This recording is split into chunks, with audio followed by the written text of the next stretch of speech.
John is a bank employee and a lonely bachelor. In search of a life partner, he records a video for the agency From Russia with Love. John talks about himself. He is an ordinary guy who would like to start a family with a smart, kind woman. The main thing is communication. John fills in his information on the website, after which he watches video profiles of women from Russia who are looking for a foreign husband. The man does not believe that the love of his life can be found in the neighboring house or in a local supermarket, so he took the matter seriously. Soon John goes to the airport to meet his Russian fiancée, Nadia from Moscow. The man is very nervous, worried that she might not like him. Their first meeting turns out to be rather awkward. John drives Nadia to his place. On the way he talks about the weather and mentions that ants have appeared in his house. Nadia answers every question with yes. At first John thinks the woman is simply trying to be polite, but when in response to the question of whether she is a giraffe, Nadia also says yes, he realizes that she does not understand a single word of English. All the neighbors stare curiously at John, who has brought a bride from Russia. The first thing he does is call the agency and leave a message. John specifically requested a woman who speaks English, so there must have been a mistake. He cannot start a family with someone he cannot even understand. Nadia begins settling into the new house, although her potential fiancé clearly has other plans. During dinner John mentions that all her letters were written in English. Nadia in turn takes out a ring and tries to put it on John's finger. The man explains that he cannot accept the ring, however Nadia is very persistent. After dinner John again tries unsuccessfully to reach the agency. Either way, Nadia is staying here for now. At night she enters his room without an invitation. John says it would be better if she left, but instead Nadia steps closer and starts getting a little too forward.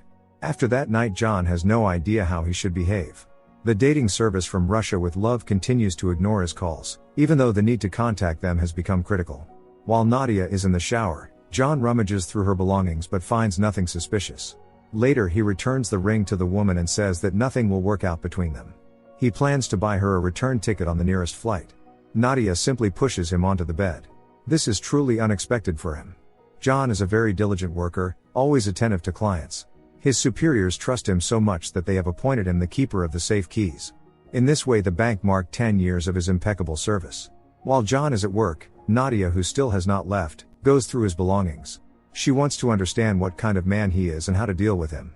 When John returns home, he presents Nadia with a gift, a Russian English dictionary. After their moment of passion, he thought that perhaps they could give it a try. After all, a language barrier has never stopped anyone from building happiness. The relationship between John and Nadia develops quickly. She gradually gets used to life in England. John likes that Nadia is so uninhibited and passionate. She even teaches him how to knit. Nadia also begins learning English little by little. John does not immediately understand what the woman is trying to tell him. Today is her birthday. In the evening he prepares a small surprise and lights the candles on a birthday cake. Suddenly the doorbell rings. John is confused because they were not expecting guests. Or was Nadia expecting them? The woman opens the door, letting in 2 Russian men, Yuri and Alexei. She is clearly happy to see them. Yuri, the louder and more brazen one, starts hugging the bewildered John. Nadia introduces the men as her friends. Obviously she is the one who gave them the address. Unlike Nadia and Alexei, Yuri speaks English. The woman happily blows out the candles on the birthday cake. John demands an explanation. Who are these people and what are they doing here? Yuri says that he is Nadia's cousin. Alexei is Yuri's acquaintance. They met recently. The men behave confidently, as if they were the owners of the place.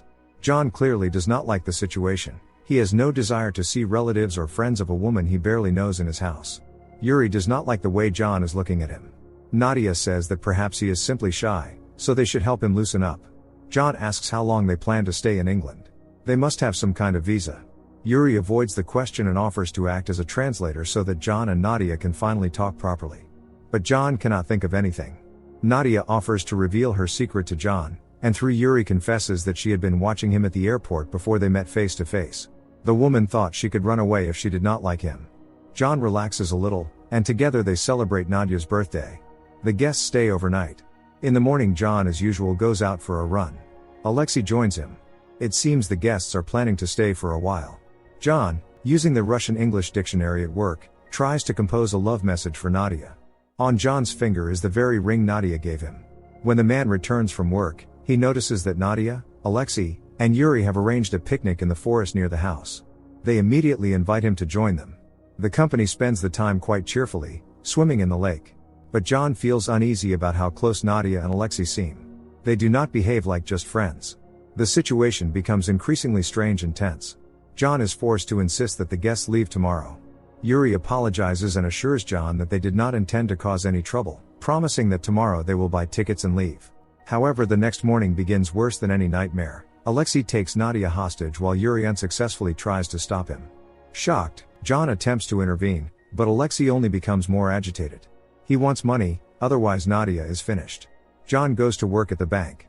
His colleagues immediately notice that something is wrong, despite John's attempts to behave as usual. Seizing the moment, he steals money from the safe. John manages to escape before the alarm goes off. Alexei and the others quickly pick him up. At that moment, John realizes with horror that all this time Yuri and Nadia had been working with Alexei. They were in on it from the beginning, arranging everything so that John would steal the money for them. Alexei and Nadia in fact are lovers. John cannot believe that in searching for his happiness he has become a pawn in someone else's cunning game. The criminals escape and check into a hotel, planning to divide the money equally among themselves. Nadia has played her role as a hunter for a foreign husband perfectly. By the way, they have taken John hostage and tied him up. He is far from the first man they have deceived for their criminal purposes. Before him there were many other men from different countries. The scheme is always the same. Yuri tells John that all the previous men were worse than him, and takes the ring. Nadia would like to stop at this point. They have already stolen a fortune, more than enough for a comfortable life. Alexei grabs Nadia roughly by the arm, jealous of John. He believes Nadia may have actually liked this guy. Yuri decides to leave them for a while and goes to a bar. To smooth things over, Nadia gives Alexei a sweater she knitted. As soon as they make up, Nadia thinks it is the right moment to tell Alexei about her pregnancy. She would like to live a quiet family life, like everyone else. But Alexei is far from pleased with the news. The police have already surrounded the bank. No one can believe that John could do such a thing. His colleagues assume John simply could not resist the temptation of seeing so much money every day. After all, banking requires strong moral character. No one suspects what actually happened. John manages with difficulty to free himself from the ropes.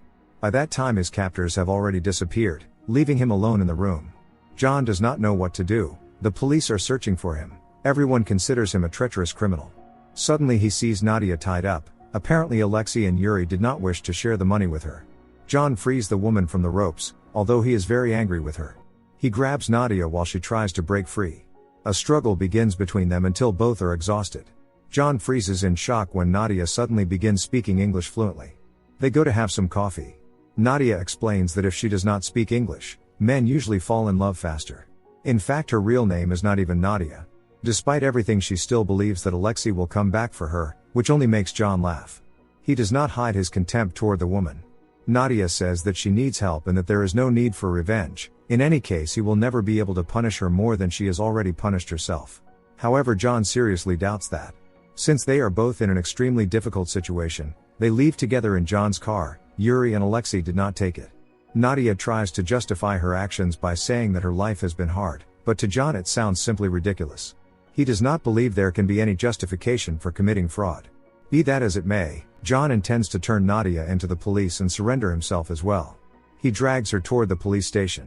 But when the man realizes that she is pregnant, he faces a serious moral dilemma. Considering everything, John simply cannot bring himself to condemn Nadia to prison. They leave the police station. John is wanted, as the radio reports. He intends to drive Nadia to the airport and make sure she boards the plane. The woman is truly grateful to him. But John is not doing this for her, he is doing it for the future child. He does not feel the slightest pity for Nadia because it was her own choice. Her parents would hardly be proud of her. The woman asks him what he actually expected. After 10 years of living alone, did he really think he could simply order a wife from Russia who would fall in love with him? In any case, they now have a more serious problem, because John's car is also wanted. While the man, distressed and lost in thought, sits in silence, Nadia finds a note in the glove compartment, the very one he wrote for her in broken Russian. No one had ever said such words to Nadia before, no one had ever truly loved her. Abandoning the car, they continue on foot. They will have to spend the night in the forest. They light a fire. John remains silent, understanding that his life will never be the same again. All he ever wanted was to be happy. Meanwhile, Alexei and Yuri, having checked into yet another hotel, are thinking about how to spend the money. Alexei picks up the sweater Nadia knitted for him. She also knitted a small sweater for the future child. Nadia asks John about his past failed relationships. He really has never had much luck with women. Suddenly John asks Nadia what her real name is. She does not answer. In the morning they continue their journey on foot and by evening they reach the airport. Nadia still has 3 hours before her flight, so she suggests that John have some coffee with her. But he knows it is a bad idea, since the police are looking for him. Nadia gives him a farewell gift, and their paths part. John has no other choice but to surrender to the police. But before that he unwraps Nadia's gift. It is her father's binoculars. Suddenly looking through them, John notices that Yuri and Alexei are here as well. They grab Nadia, and despite her attempts to resist, force her into a taxi with them. Determined to save Nadia, John runs after the car with all his strength, all the way to a hotel. He gives the receptionist the binoculars and lies, saying that a Russian woman left them in his taxi. The receptionist takes the binoculars but refuses to say which room the 2 Russian men and the woman are staying in, because that information cannot be disclosed.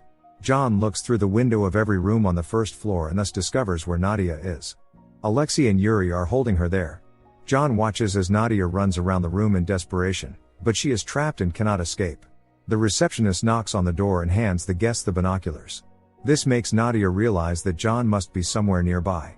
He slips into the room through the window while Alexei tries to persuade Nadia to leave the past behind and return to Russia with him.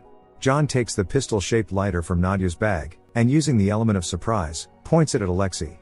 But the man knows it is only a lighter and strikes John. Nadia begs Alexei not to hurt John. Realizing that she has fallen in love with John, the man becomes even angrier. Nadia shouts at Alexei that she is not his property. The man grabs her. At that moment John, who has come to his senses, knocks Alexei unconscious. Then Nadia and John tie Alexei up together, take the stolen money and escape while Yuri is busy with a slot machine. John escorts Nadia to the airport and gives her all the money so she can spend it on the child. He asks only one thing, that the woman promise to end her former life. But Nadia does not want to part with John and suggests that he fly to Moscow with her. They still have another ticket and forged documents. Together they could start a new life in Russia. Yuri enters the room and finds it in a complete mess. The men catch a taxi to the airport, while Nadia and John pass through passport control. Everything goes smoothly. The woman finally reveals her real name, Sophia. The man jokes that he is still John. Thus their story begins.